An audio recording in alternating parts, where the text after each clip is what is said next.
Hey guys, this is Jan Gustafsson for Chess24.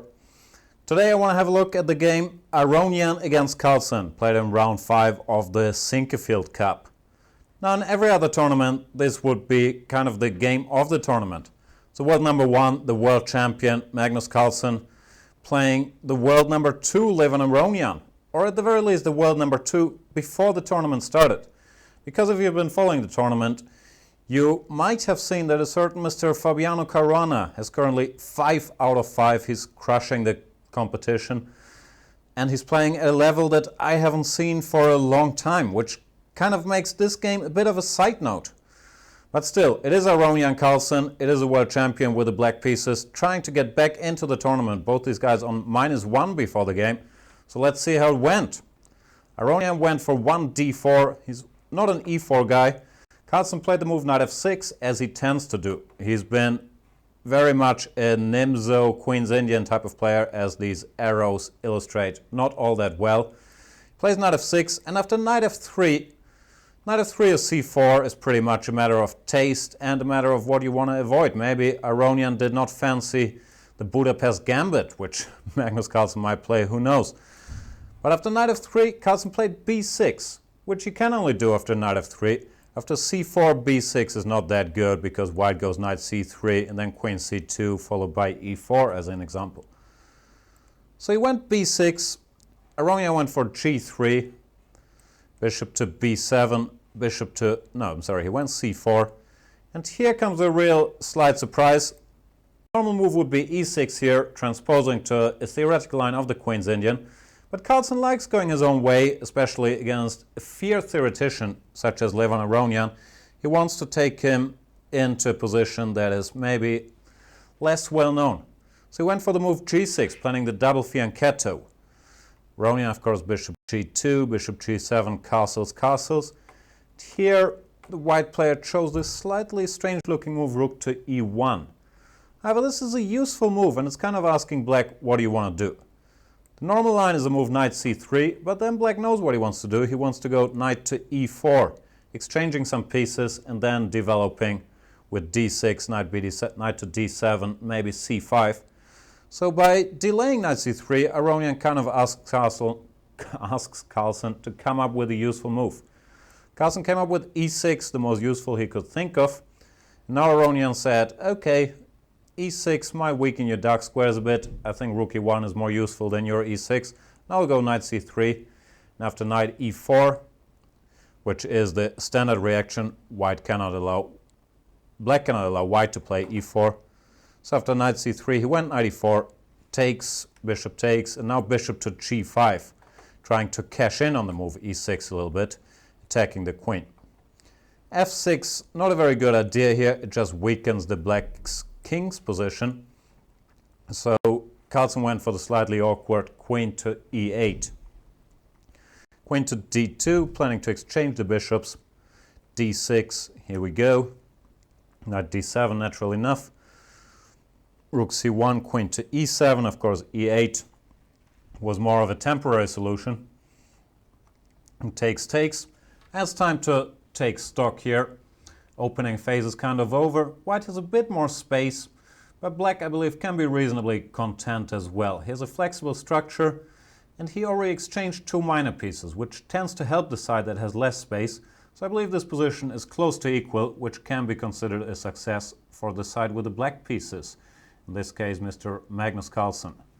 Aronian now starts a maneuver which is planning to prepare e4 without exchanging the light square bishops. So he starts with bishop h3, and after knight f6, he removes his knight, trying to grab space in the center.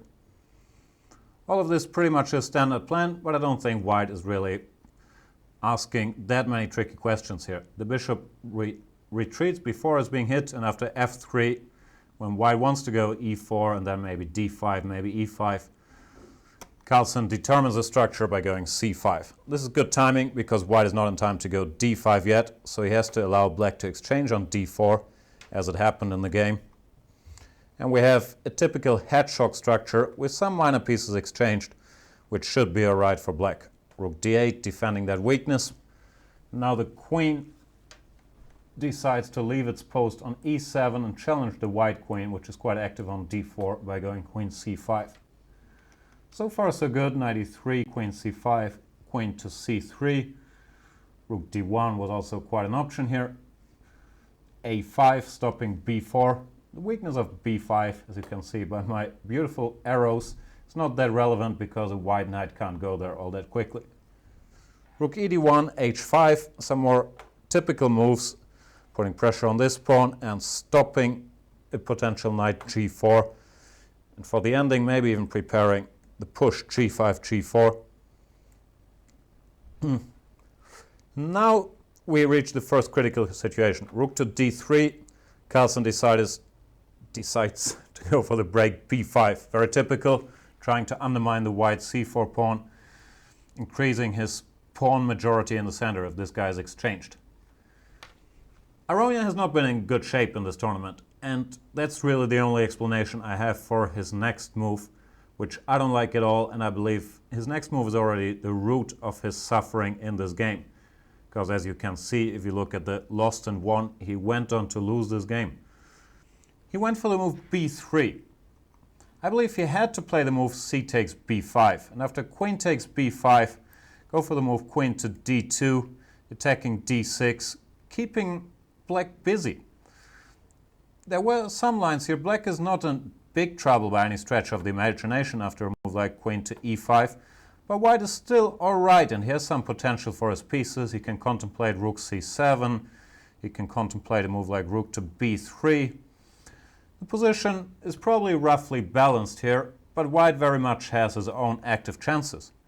Instead, Aronian decided to go b3, allowing Carlsen to exchange on c4 and recapture it with a pawn.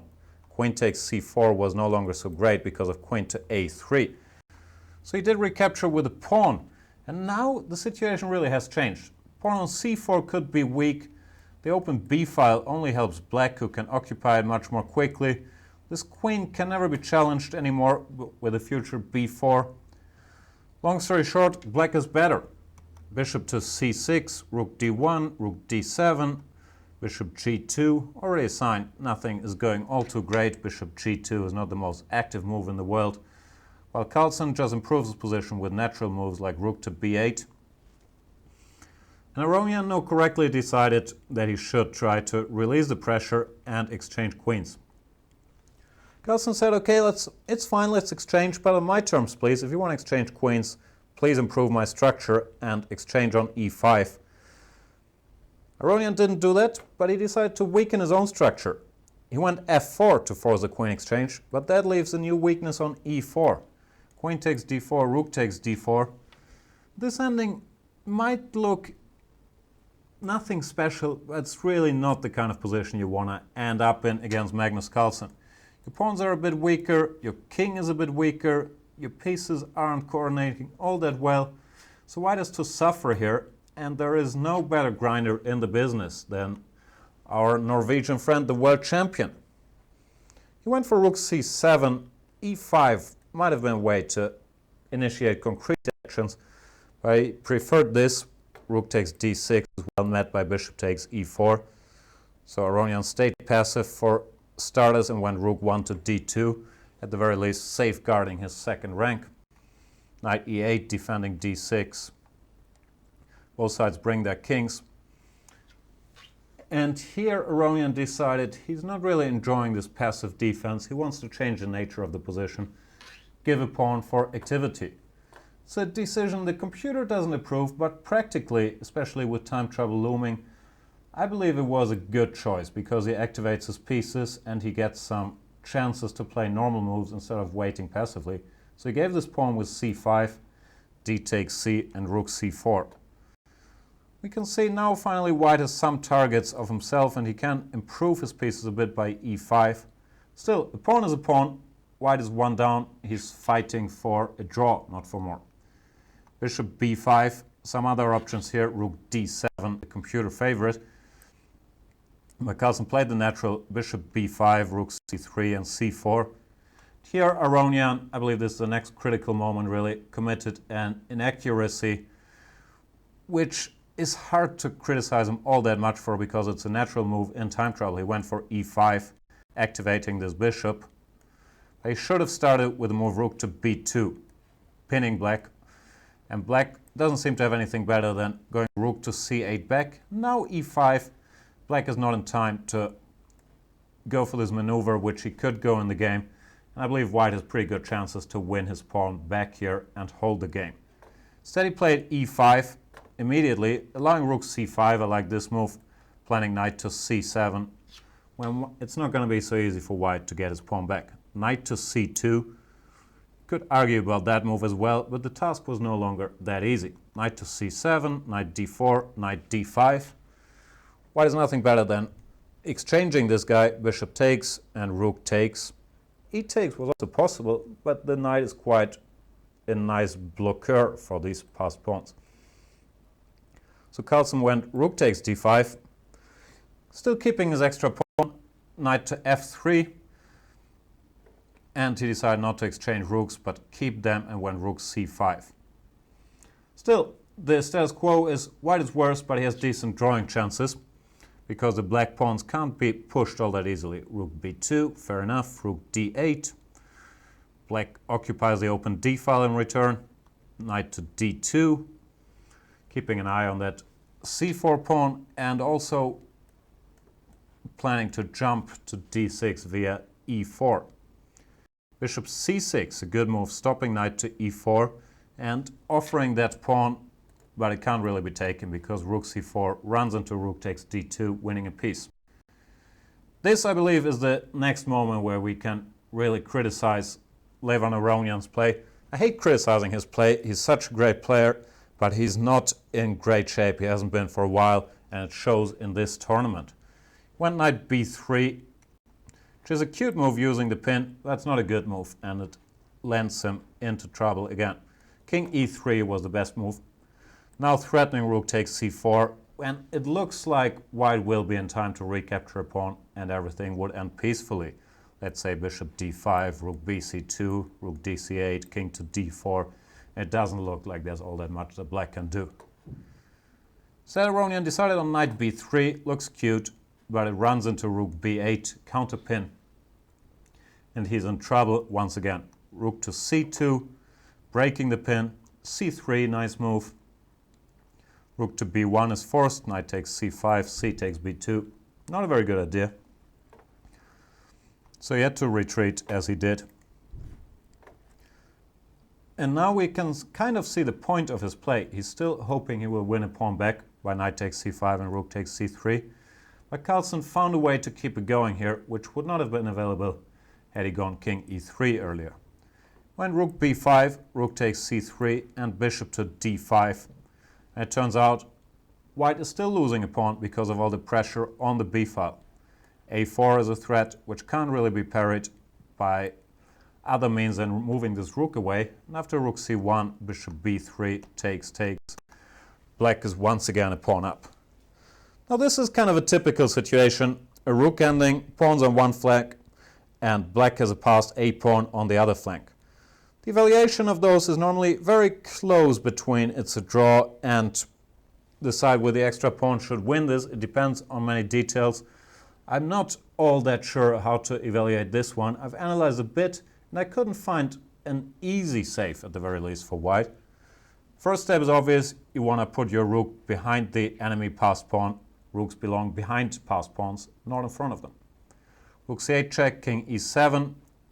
Now white always has the option of going rook a8.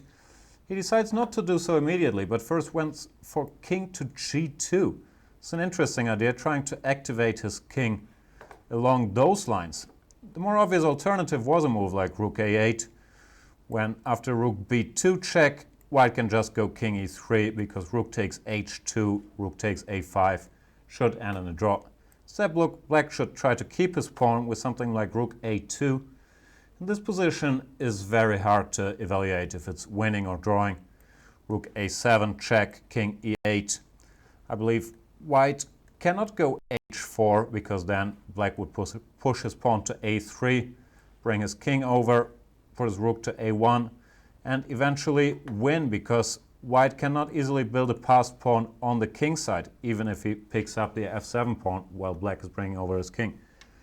So the best I could find was trying to play a move like h3 somewhere, probably here after rook a3, king f2, a4.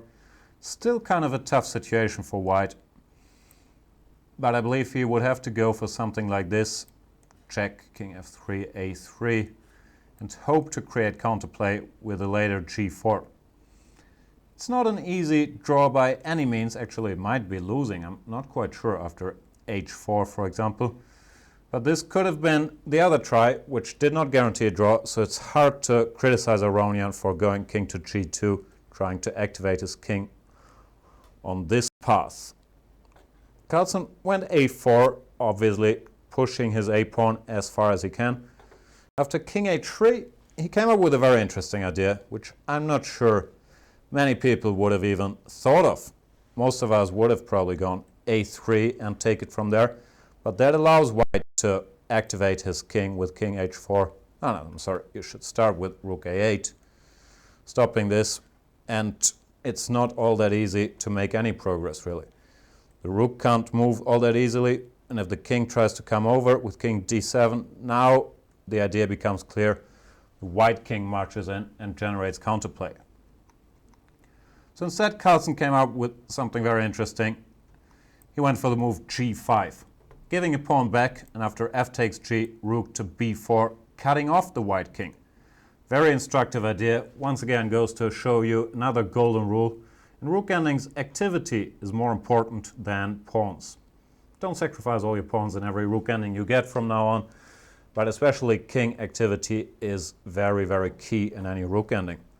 And also it has to be said, the white pawns, they are very weak, so Carlsen can probably pick up at least a g5 pawn at will and exchange those guys for his a4 pawn if he so chooses.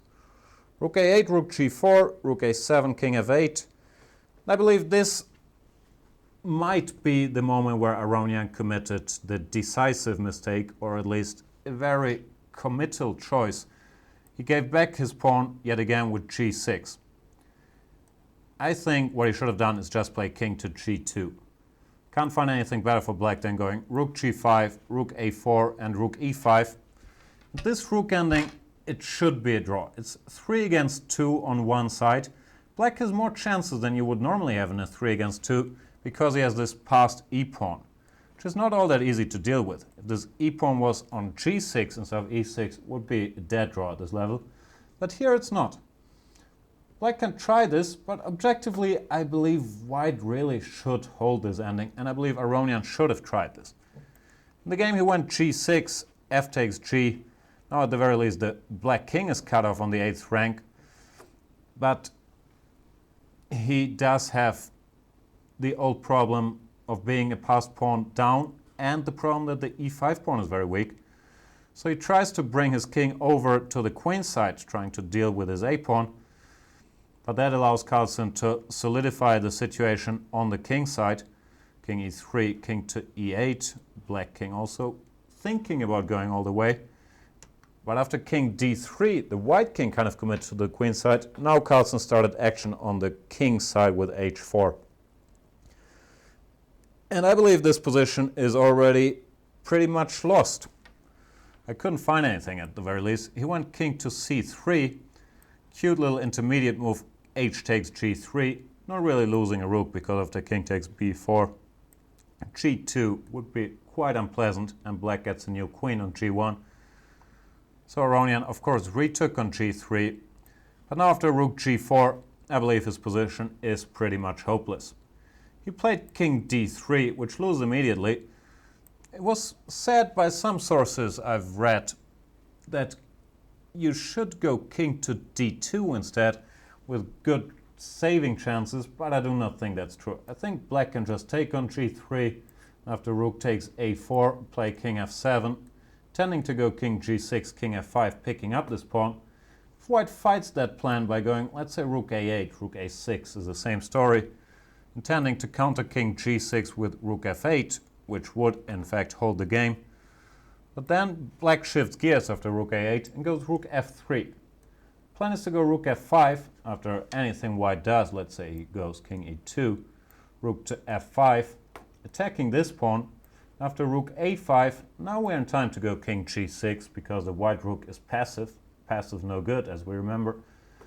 Next move is going to be, let's say, king e3, rook to f4, then king f5 is coming. This pawn will fall, and with the 2 pawns on the e and g file, black would win the game nonetheless. So you can't fault Aronian very much here for king d3, but this move does lose immediately. Carlsen has the cute little a3. Can't be taken because of rook takes g3, picking up the rook. Instead, next move, the g3 pawn will fall as well, and black will have 2 extra passed pawns, which pretty much clinches it. Some more moves were played, but it is absolutely game over here. King c5, last desperate hope to go rook a7 and king d6, but Carlsen just played rook d3, controlling that d6 square. Not much to hope for here. King c4, rook f3. Now he won a tempo to run his g-pawn down the board, and after king c5, just g3. It is time to resign because the counterplay is just arriving way too late. Let's say rook a7, check, king e8, king c8, just as good. Let's say king e8, king d6, g2, king takes e6, and here the last thing you have to avoid is being mated after g1 queen. Rook a8, that would be a bit unfortunate. But instead, black can just play king f8 and he will get a new queen. So it wasn't too early to resign for Levon Aronian. Good win for Magnus Carlsen, he's back on 50%. Only 2.5 points behind Fabiano Caruana now. But that's still quite a bit to make up in 5 rounds. Levon Aronian, I'm not sure what's wrong with him. It's painful to see such a gifted, well-prepared, creative, just super strong player, not playing up to his level, and I do hope he'll make a comeback in the second round of the tournament. He is out of contention in this one though. Thanks for your attention, and I hope I will see you guys back soon. Bye.